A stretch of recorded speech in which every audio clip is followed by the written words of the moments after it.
Kasi kung paano ko siya gawin, diba? Dati diba nag-video na ako, tapos gumawa ako ng pansit kasi hindi ko talaga siya napakita sa inyo. So ito naman mga kapandag, 1 cup ng flour. Nasa inyo naman yung kung ilang cup yung gagamitin nyo. So sa atin 1 cup lang. So 1 cup lang mga kapandag. Tapos syempre, meron pa tayo dito ilalagay na flour din. Okay? Tapos may dalawa tayong itlog. So bali isa muna yung gagamitin natin. Mamaya na yung iba. Tapos, mga kapandak asin. Ayan ang asin. Sa inyo na yun na kung ilang asin yung lalagay nyo. Tagdagan siya lang mga kapandak. Touchay nyo lang. Ayan. Kung gusto nyo maalat kasi syempre, di ba? Yung ibang ano kasi maalat yung ano nila, pansit. So, at saka wala tayong color, pero optional naman yun mga kapandak. Yung di ba sa pansit may mga kulay. Lagyan nyo na lang ng kulay na itilaw. So, ako kasi wala akong kulay dilaw dito, kaya itlog lang. Okay na yun. Tapos, wait lang. Okay mga kapandak. So, ito na nga mga kapandak. At ibabati na natin siya dito. Ayan. Gagawa tayo din, natulog yung amo ko. Dahil tulog. So, ayan ang mga kapandak. Bati na natin siya. So, dahan-dahan na natin lagay dito mga kapandak. At wala siyang tubig mga kapandak ha. Hindi siya lalagyan ng tubig. Ayan. Ganyan lang mga kapandak. Halu-haluin lang natin hanggang sa maging okay siya. Make sure mga kapandak kung lagyan ng tubig kasi hindi siya nalagyan ng tubig. Talagang 3 ingredients lang yung magagamit mo dito sa paggawa ng homemade na pansit. Kung gusto nyo, para fresh at saka malinis yung pansit na kakainin ninyo, kayo na gumawa. Madali lang naman mga kapandak. So, ayan. So, kulang yung isang itlog. So, hindi natin ipapakita yung balat mga kapandak dahil baka pagalitan tayo. So, ayun na nga mga kapandak. Inano ko na yung itlog na isa.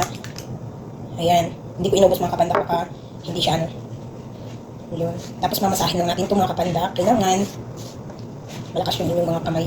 At saka malinis po itong kamay ko. Yan, mamasahin na natin mga kapandak hanggang mabuo na siya dito. Ganyan lang. Pero parang kulang pa itong itlog. Lagyan natin yung itlog mga kapandak. Dito na natin ilagay. Ayan.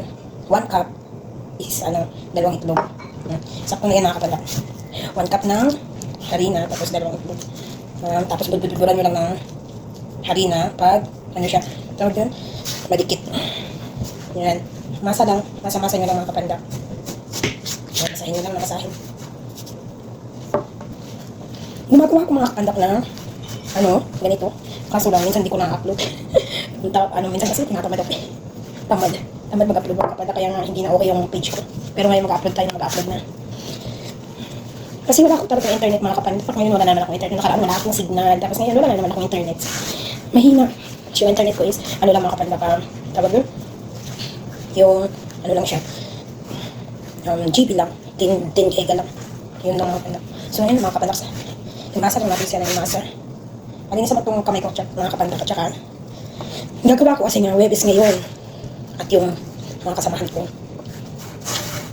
Mga kasama ko mga katulong din. Baka magkikita kami bukas. So, bibigyan ko sila ng pansit.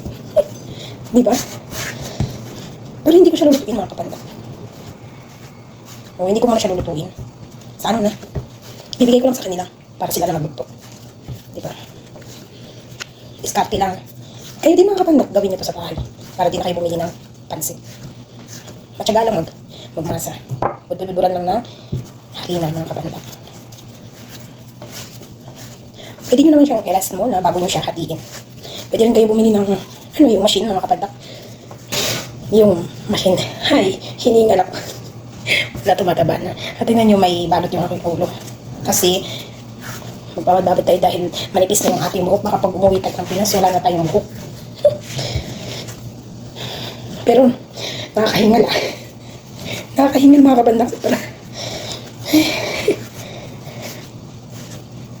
Ayan. Hindi ko alam kung ano ilang minuto to.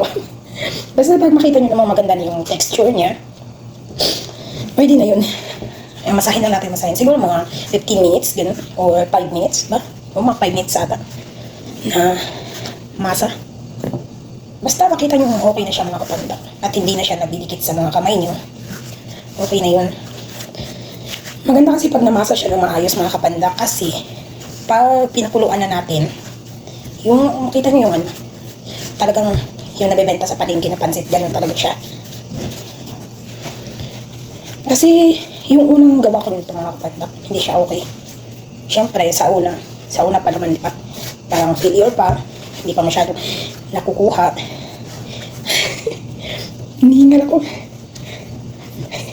Ayan, sige. Yan, sige. Kaya mo yan. So, ayun mga kapandak.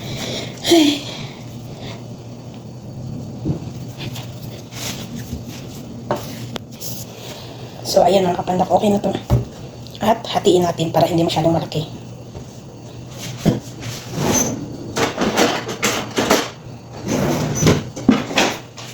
Ayan, mag-chinyo tayo dito. Ayan, hatiin natin mga kapandak. Ayan, dyan yung hati at ito na yung ating. Halagay muna natin ito dito. Ay, hindi nga lang mga kapandak. So, ayan, at atin ay rolling pin na siya. Kailangan mga kapandak, ano siya, manipis. Kailangan manipis na manipis yung pagkagawa nyo. Lagyan nyo yung para hindi siya madikit. Paghati nito mga kapandak, kailangan sprinkles nyo rin siya na harina. Diba? Kailangan talaga siya ay manipis na manipis mga kapandak para pag magluto hindi siya yung malaki. Ang pangit kasi pag malaki, yung matabang-mataba yung ano niya. Kasi yung una kong gawa mga kapandak, malaki yung mataba ba? Parang uod. Alam mo, nakita niyo naman yung video ko, diba? So ako lang ganun, gusto ko yung maliit lang. Yung parang manipis na siya, parang pansit talaga siya. Yung fresh, may kit talaga siya. Hindi ko naman siya pinutuin talaga. Para mga kapandak. Ano lang, paanahan lang natin siya para bukas. Pag-aalis kami, hati-hatiin ko yung iba, itira ko yung iba. Tapos yung iba naman sa mga kasamahan ko. Siyempre mga kapandak, pag ano yung pagkain ko dito mga kapandak, ano yung ginagawa ko. Minsan kasi gumagawa ko ng siomay, gumagawa ko ng mga iputido mga kapandak. Hindi alam na mama ko yun. So gumagawa ko minsan tuna siya. Nung nakaraan na kapag nagbawa ko siomay, tuna lang yung ginawa ko. Hindi na ako nakapag-video. Tamad. Tamad ako nag-video mga kapandak. Hindi ko na siya nag-videohan mga kapandak. Kaya ayan. Ayan. Matayin na natin siya para maging manipis. So ayan mga kapandak. Ayan. Pero naman mga kapandak, kung may nabibili kayong machine na pang-pansit, yun, bumili na kayo ng ganun. Alam niyo maganda to pang negosyo, di ba? Kasi mabibili naman to sa palengke. Di ba? Yung halimbawa, gusto niyo kumain ito mga kapandak, cravings kayo. Kahit yung mga nandito sa Middle East, gumawa po tayo ng diskarte. Kung halimbawa po, hindi yun yung amo nyo, hindi nagbibigay ng pagkain, madamot, tapos hindi naman siya lagi sa bahay, o wala naman siya lagi sa bahay nyo, ganito gawin nyo, manood kayo sa YouTube. Diba? Manood kayo sa YouTube na mga pagkain na pwede nyo gawin sa harina. Ayan, diba? Yung mga pagkain na umano yung ano ko mga kapandak. Diba? Hinihingal ako. Nakakaingat pala ito. Parang exercise natin. Yun nga mga kapandak. Gawin nyo to sa loob ng bahay ng amo nyo. Kung kayo magluluto, diba? Basta madamot yung amo mo, gumawa kayo ng diskarte mga kapandak para mabuhay tayo dito.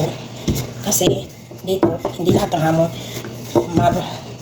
maano sa pagkain, kapagbigay. Alam naman ng mga nagtatrabaho yan dito. Hindi lahat ng amo mabait. Hindi lahat ng amo libre ka lahat. Hindi yun. Kaya huwag nyo isipin yung ganun. Pag nagpunta kayo dito, huwag nyo isipin na, ang ganda ng buhay namin dito. Ang ganda ng buhay namin dahil ganito, parang pa-Facebook lang, pa-reels lang, pa-TikTok lang. Tapos, parang akala ng ganda ng buhay, paupo-upo, pa gano'n. Pero hindi nila alam. Pero, hindi nyo alam ang hirap. Kasi marami kang kalaban. Homesick, pagod, puyat, gutom, pagalitan ka pa na wala kang ginagawa. Minsan nga, pagbibintangan ka pa. Ganun yung mga kapandak. Kaya pag pumunta kayo dito, kailangan malakas yung loob nyo. Matapang yung loob nyo. Kasi syempre, maraming mamamatay dito dahil hindi kinakaya. Hindi nila kinakaya yung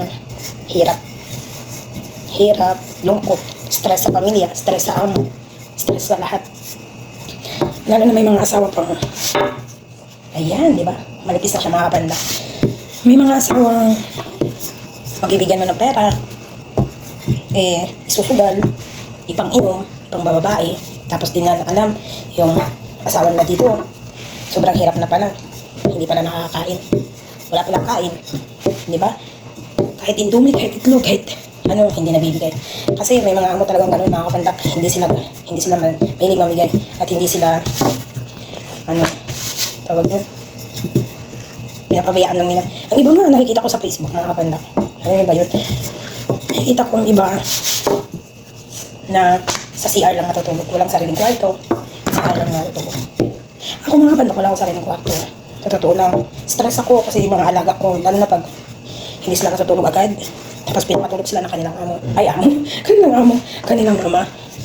Doon sila sa kwarto, nag-iingay. Tapos pag sinaway mo, lalo pang mag-ingay at lalo ka pang aasarin. Minsan nga, may time na sobrang stress ko talaga mga kapandak sa mga alaga. Kasi yung sinaway mo na sila, pagtawanan ka pa, tapos yung matutulog ka, hayaan mo lang sila. Pero hindi ka nila hinahayaan. Ang mga bata dito, matitigas ang ulo. Lalo ng mga lalaking bata. Hindi ka nila hayaan.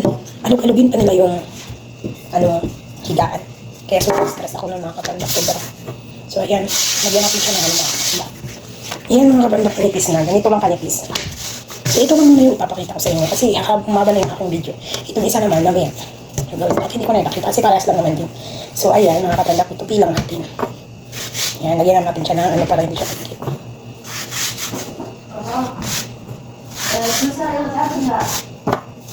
Ayan. So, ayan mga kapandak. At, hatiin na natin siya. Ayan. Hatiin na natin siya ng manipis. Manipis na.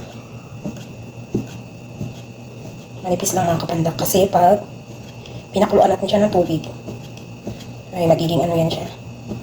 Tataba. Lalaki din yan mga kapandak. Kaya kailangan manipis lang. Tansyahin nyo lang yung nipis niya. Yung ganito kanipis lang. Ayan. Tapos lagyan nyo siya ng harina para hindi siya madikit. Ayan. Ganyan lang siya kanipis mga kapandak. Kung kapalan kasi, pero nasa sa inyo din yun. Kung gusto nyo na makapal. Diba? Kasi iba-iba naman tayo eh. Ayan, lagyan nyo ng harina. Madali lang naman gawin mga kapandak. May pansit ka na. Dito pa, paborito mo itong pansit. Dito sa Medicis, hindi ka na kailangan pumili pa. Gumawa ka na lang. O hindi, manood ka sa YouTube. Ganyan naman yung ginawa ko mga panong. Manood lang ako sa YouTube. Siyempre, diskarte ba? Para tayo hindi tayo magutom. At makain pa rin natin yung mga pagkain na sa atin. Diba? Hindi natin ma-miss. Yan. At saka mga kapandak, yung balat ng manok dito, huwag nyo itapon kasi diba, ang mga amo dito, mahilig sila sa manok na binabalatan. Diba? Gayon sila dito. Ayaw nila yung may balat at yung mga puwet ng manok, mga pakpak ng manok. Ayaw nila nun. So, kung hindi naman kayo maarte, kunin nyo yun, iipunin nyo. Para yun din yung maging pagkain nyo. Diba? Masarap din yun, pagsahog, gawin chicharon, gawin, adobo. Minsan nga, ginagawa ko yung tinola, mga kapandak. Ginagawa ko yung tinola. Bakit ba? Masarap naman yun O, ayan mga kapandak. Sprinkles lang. Sprinkles. Ayan. Budburan ng English pa tapos hindi naman tama. Ayan. Budburan lang ng harina para hindi siya madikit. Tapos, papakuluan na natin ito siya mga kapandak. Magpainit ko na ako ng tubig bago ko siya pakuluan. Ayan, ganito lang siya mga kapandak. Ayan na mga kapandak. So, ayun. Ipapakita ko na sa inyo. Mag-init tayo ng tubig tapos pakuluan natin ito hanggang sa makita natin na luto siya. So, ayan na mga kapandak at ayan na yung ating tubig. Kumukulo na at ilalagay na natin siya. Dandahan lang siguro, no? Ayan. Mas maganda talaga mga kapandak. Meron tayong, yung parang machine na pangkat ng pansit. Ayan. Ang pangkat ng harina mga kapandak. Ito na yung dalawang, yung hinapi ko kanina. Ito na yung lahat mga kapandak. Madami na siya, di ba? Parang mga 1 kilo na ata to. O, di ba? Sa isang cup nyo, may 1 kilong na kayo pansit. Ayan. So, tingnan nyo naman mga kapandak. Perfect na perfect siya. O, di ba? Di ba parang pansit na talaga yung mga nabibili natin sa ano, smooth chestnut. Yan, tingnan nyo mga kapandak. Hindi pa yan luto ha. Pero maganda na siya. Tingnan nyo naman, oh. Ang ganda ng ano niya mga kapandak. Kaya mas good talaga yung ano, yung may machine kasi pantay-pantay yung hati ng pansit. Yan, di ba mga kapandak? Tingnan nyo naman. Ayan. Pag okay na yun siya mga kapandak, pag kumulo na at maging okay na siya, ano na natin, ihahanguin na natin at anuhin natin doon sa tubig, hugasan natin sa tubig, pagkatapos lagyan natin ng mantika. Ganun lang mga kapandak ang gagawin. So antayin natin yung kumulo. At charang, ito na siya mga kapandak, ang ating nalutong pansit. Di ko na pinakita sa inyo na ano ko na siya, nahugasan. O diba? Tingnan nyo naman mga kapandak, perfect na perfect yan. Yan. Pansit talaga siya. So maganda talaga yung merong machine kasi yung haba ng haba ng pansit ba. Kasi pag hiwain mo lang, hindi naman masyadong haba. Tingnan nyo, maiksi lang yung iba. Yan. Tapos lalagyan natin siya ng mantika mga kapandak. Oh, ayan na mga kapandak, lagyan ko na siya ng mantika ha. Hindi ko na pinakita sa inyo dahil wala naman akong taga-video eh. Ayan, lagyan na natin ng mantika. May mantika na yan. Haluin lang natin. At ibabalot ko na ito mga kapandak para bukas ibibigay ko sa mga kasamahan ko. So ayun lang mga kapandak. Sana mag-enjoy kayo sa aking video. Nabihira lang. At sana may natutunan din kayo mga kapandak. Pasensya na kayo, hindi pa ako expert gumawa ng pansit. Pero masaya po ako sa nagawa ko. Tingnan nyo naman mga kapandak. Kasi hanggat habang tumatagal ay nape-perfect ko na siya. Yan, nape-perfect ko na siya mga kapandak. Nape-perfect ko na yung aking pansit. So ayun lang mga kapandak, bye bye.